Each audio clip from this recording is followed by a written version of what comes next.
Hello students, today in this session we will study a new poem Fire and Ice written by Robert Frost. So let's know about the poet Robert Frost.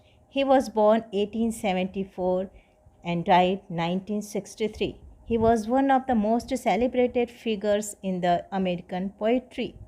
Robert Frost was the author of numerous poetry collections including New Hampshire, Henry Holt and Company that was written in 1923.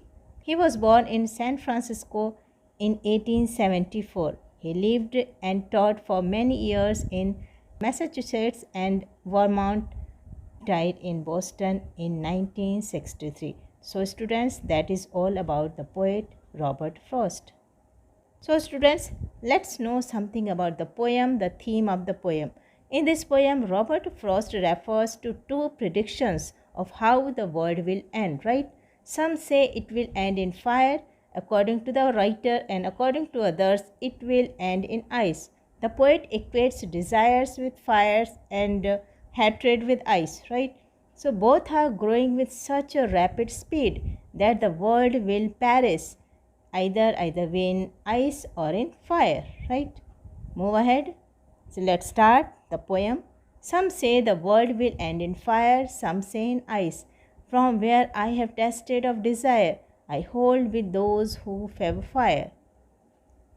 Second paragraph. But if it had to perish twice, I think I know enough of hate to say that for destruction ice is also great and would suffice, right? So what is the theme of the poem? Let's start. Writer has two opposite views about the end of humanity and the world.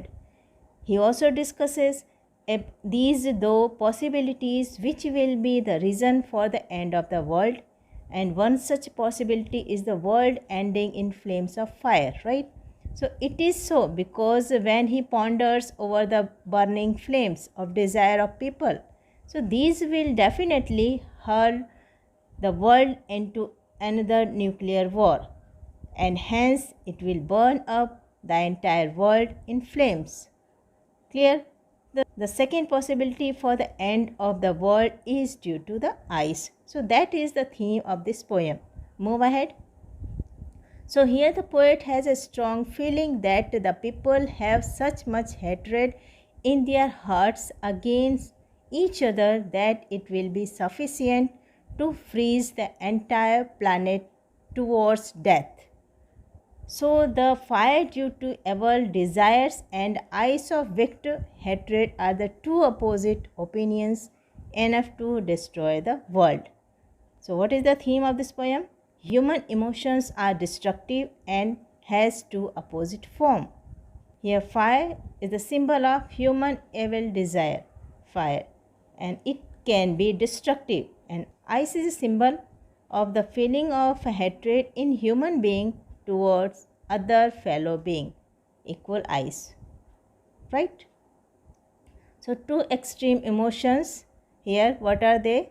Strong emotions, love, lust, desire, and second one, colder emotions, hatred, indifference. So let's get the rhyme scheme. Rhyme scheme of this poem, the first paragraph, A, B, A. How? Some say the world will end in fire, some say in ice. From what I have tasted of desire, I hold with those who fear fire. So fire rhymes with third line desire and the fourth line also fire. And second line ice is right, A, B, A. But if it had to perish twice, I think I know enough of hate to say that for destruction ice is also great and would suffice. Twice rhymes with ice and hate rhymes with great, and also third line ice rhymes with suffice.